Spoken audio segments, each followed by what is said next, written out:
Call me barbaric, blame it on my Viking roots, but I'm unashamed and proud of my love for grilled meat. Obviously, this is a bit dramatic and clearly contrived. I mean, I don't always use a sword to cut meat in the kitchen. That's ketchup, by the way.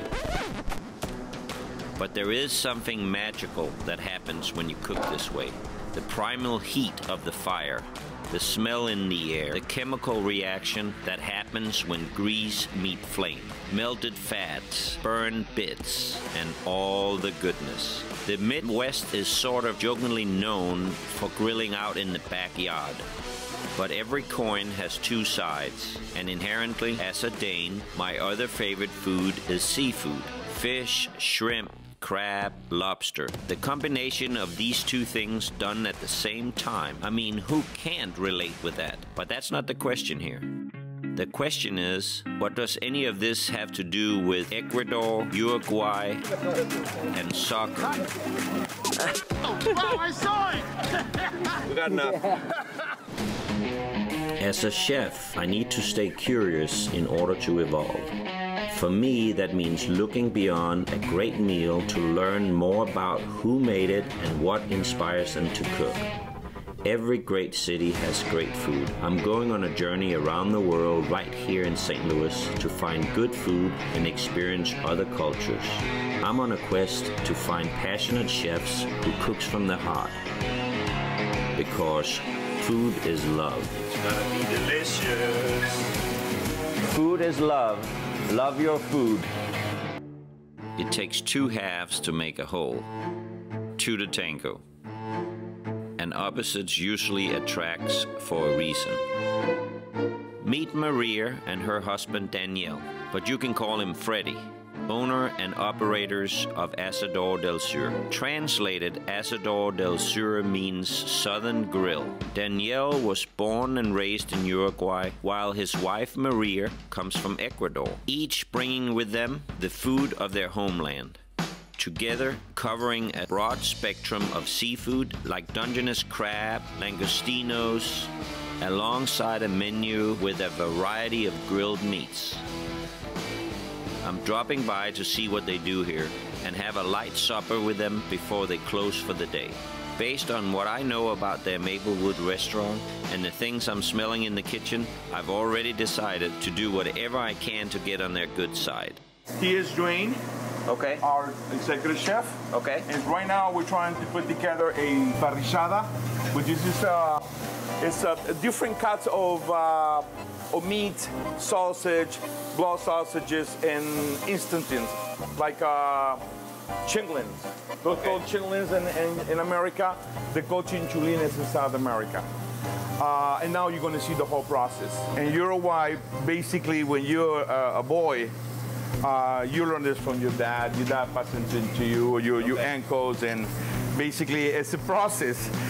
They let you first start a fire and cook for a couple of sausage, and when they know you're ready, they will actually let you do the whole parrillada thing.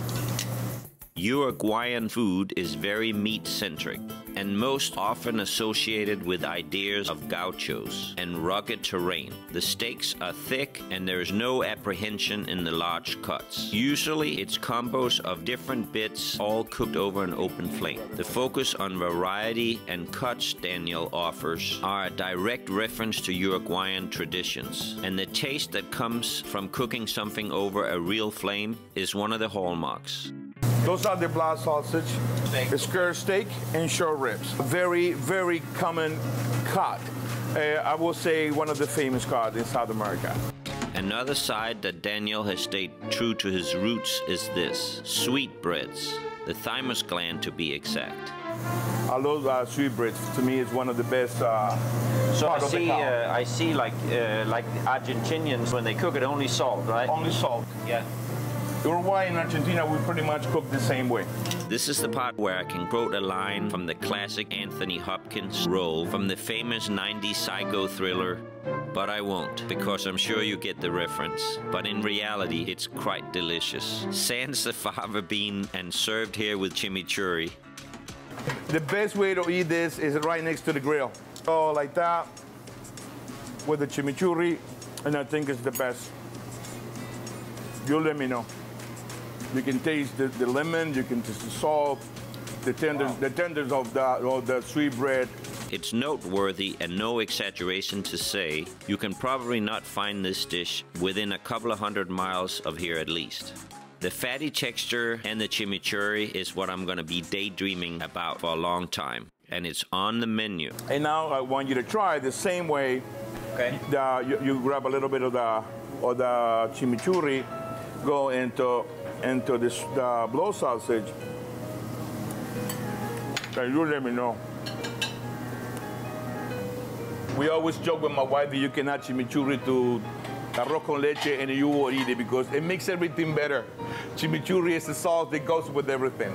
Once upon a time back in Uruguay, before the move to Miami, Danielle was a pro soccer player. Back in '87, okay, a couple of friends and myself, we came to try and play soccer in the United States back in '87. And it wasn't the right moment at that time. Yeah. But I cannot complain. Everything went well, and now I'm married after 25 years with my beautiful wife, and owning this restaurant. And my son is following my footsteps, and he's playing for right now for Miami United in Miami. Okay. He just turned 19 years old, and he want to become a professional soccer player. And it's not because it's my son, but he's a great player. Mm-hmm. And I wanted to see him become a professional soccer player. My wife, she used to own a restaurant 25 years ago back in Miami. And then she sold it, and then she moved on. And so if I was always back there, why we don't open a restaurant eventually? So when we came to St. Louis, looking for the place to go with the family, we didn't see one. My wife goes, "This is the place." And I said, "Are you sure?" He goes, "This is the place." So I said, "Okay, well, if this is the place, let's start searching." With the grilling done, Maria has begun to prep for her Dungeness crab creation. Ecuador is partially coastal, so growing up, Maria ate seafood. This isn't the thick cuts of meat Danielle grew up on, but these crabs are huge. The beer boil is ready for the crabs, and they're so big she can only boil 2 at a time. It doesn't get any fresher than this. 15 minutes in the boil, and they're ready. I'm from Ecuador, from Guayaquil. Ecuador is located on the Pacific coast of South America, and one of its main exports is shrimp. I think at one point it was like the third place in the world for exporting shrimps. So shrimps is, I think, cheaper than actually eating meat. Totally opposite of my, husband, that he grew up in cow country, My husband told me, you know what, in my country, that's the kind of meat we are. We eat and do the chimichurri, this and that. And I said, well, guess what? I only eat seafood. I eat lobster. I eat crabs, shrimps, langostinos. So one day, when we were dating, before we got married, I told him to come to my house, and I said, I'm gonna cook for you. So I made a mariscada. And it was lobster, a lot of seafood, mussels, clams, and he got hooked. And the first day he said, okay, fine, I'm gonna marry you. And I was like, okay. We were like just going out. And he told me, oh my God, this is great. And 25 years later, he's still asking me, you never did it again for me, that. And I said, when? And I said, when have you seen that you keep feeding a fish that is already in the hook? No, you already fell for it. That's it. I'm not doing it again. The way to a man's heart is through his stomach. Honestly, I'm a seafood eater. Now it's a good combination. Any love story that involves a restaurant is my kind of story. A happy couple and a happy marriage of their different tastes of foods. Proof that you can fall in love when you eat good food. Food is really in love because that's how he got hooked. He fell for it. Yeah. Finally, it's time to eat. You can see here that we have the carabineros. This is from Spain. And the ones from South Africa, the langostinos. Don't know if you have ever tried them and how to. I have. Okay, so you know how to eat those. I mean, it's a very specific taste, which is. I love it. I love it. Yeah. It's pure ocean. This is my kind of food. Seafood. Asador Del Sur is not Maria's first rodeo in the restaurant world. She and Danielle are transplants to St. Louis from Miami. Ask any Midwesterner, and the climate might seem like the biggest difference here. But if you ask Maria, the seasonal weather here comes with a warmer welcome all the way around. I spoke to my brother. My brother he lived in Missouri for 24 years. And I always told him, you're gonna come to Miami and help me with my restaurant. He has experience in restaurant. And he always told me to come here and actually open my restaurant. And I said, no, there's no Latinos there. Listen, there's nothing like your food in here. We started coming more and more. And being as a family and going to places and trying this food and this food and this food. And I said, oh my gosh, yes. There's nothing like this food in here. And we started searching, and when we went to Maplewood and found this place, we fell in love. We fell in love with the place, with the history, with the people, and it's been very welcoming. The beginning was a little bit scary, but coming from New York and coming from Miami, where people are not that community oriented.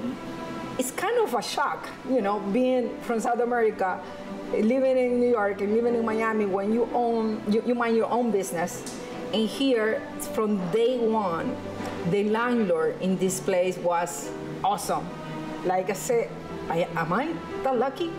And he said, no, you're in the Midwest. This is the way we are.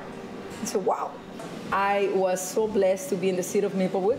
And from day one, not only my landlord, the city of Maplewood called me, introduced me to my neighbors, and my neighbors saying, what were you needing? What do you need? What is there? Where you are? Very welcoming. It made this experience of opening a restaurant an easy one.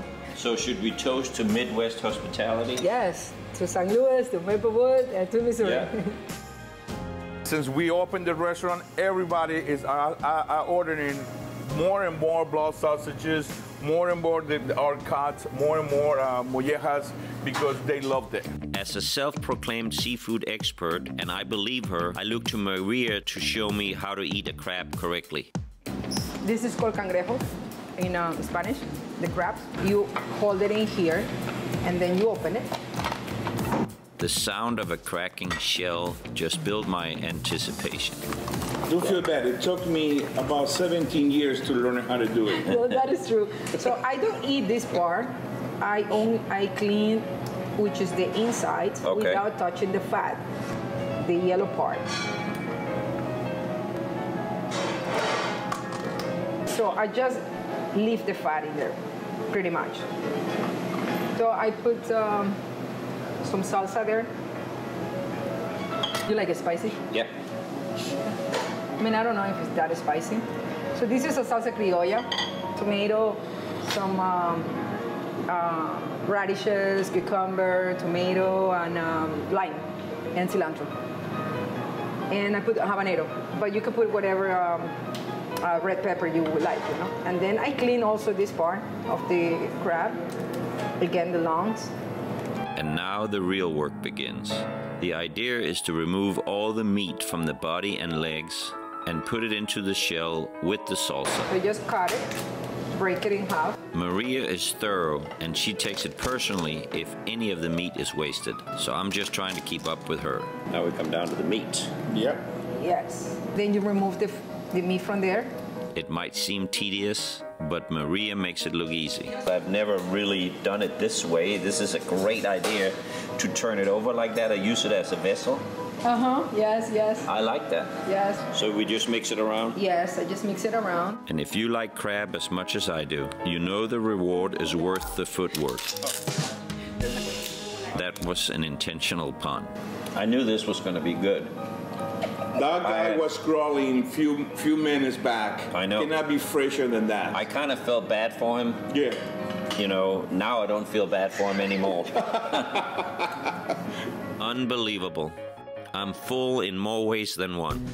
Maplewood has been welcoming to Maria and her new business, and the community is catching on to the food too. But outside of the restaurant, Maria and Danielle likes to meet up with friends and of course grill out. Is it true that Denmark is the happiest place on earth? Everybody asks me that all the time. Well, I heard somebody saying the reason why Denmark is the happiest place on earth is because our expectations are so low. And so I don't know, you know, it's a tough question. But when you say low expectations, I think the difference is that we may not be as interested in getting a big house, a big car. It's more about, you know, you're happy on the inside, and as opposed to here, it's tough because, you know, you live around people that have a huge amount of money, and you spend a lot of time and effort maybe pursuing something that is not very important. So this is the ball. Wow. And I believe when your country and my country met on that day, they were playing with Puma. So we're gonna kind of like a reenact. That's not gonna be good for you. I know. But here's the deal: if we play and I break my legs, I want you to call my wife and tell her, not me. You need to call her and say, and you say it's your fault. It's my fault. It's gonna be a foul. It's gonna be a fault. Okay. Like you know, probably you're gonna try to escape and score, and I'm gonna go behind you like Uraguay does. Make it look like an accident. Yeah.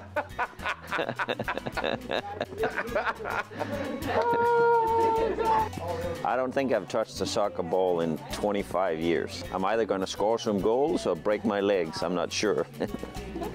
We're in the process of getting the fire going, and it will take about 30 minutes. So should we play some soccer? We should while go to the field while waiting for this. Yeah, but we don't do that. Okay, you want to do fantastic. that? I came with an empty stomach, prepared to eat. A surprise soccer match seems a little bit like an ambush. A 50-something chef versus a Uruguayan soccer star. There's actually a lot on the line for me personally, and for Denmark, I guess. Since I arrived in the kitchen yesterday, I've joked with Danielle about a 1986 matchup in which Denmark surprised the world and beat Uruguay in a major upset.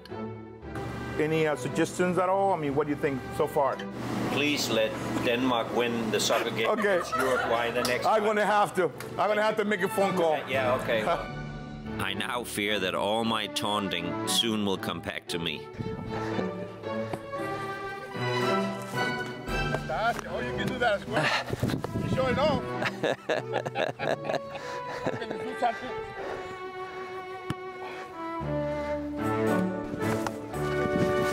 Nice.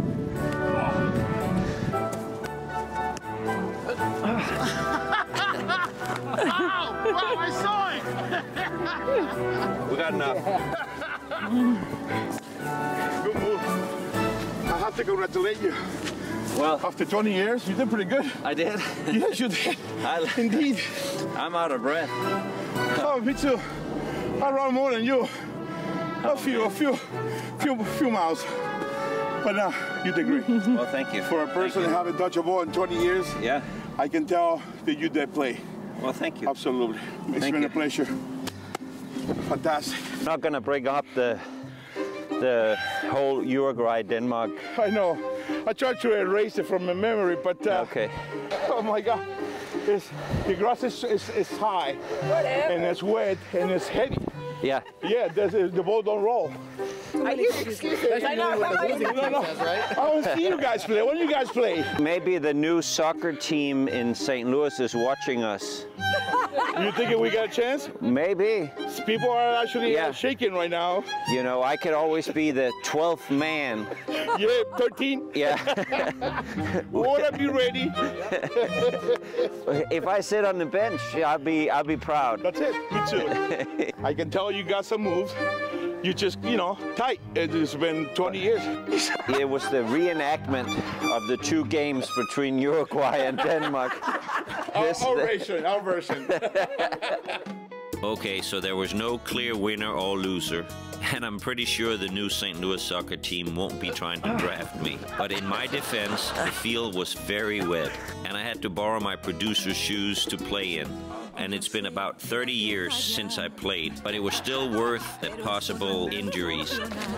We're going to try to duplicate more or less what we do in our country putting all the meats together and start cooking.